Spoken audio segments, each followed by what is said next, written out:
আসসালামু আলাইকুম আমার প্রিয় গাইস, শুভ সকালের শুভেচ্ছা রইল।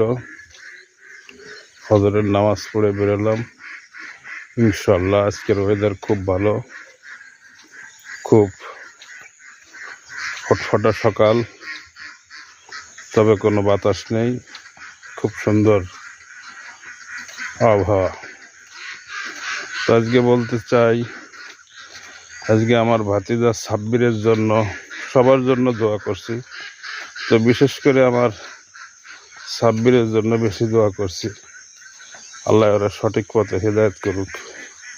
আর বর্তমান লেখাপড়ির প্রতি কোনো মনোযোগ নেই, ও লেখাপড়া করতে চাচ্ছে না।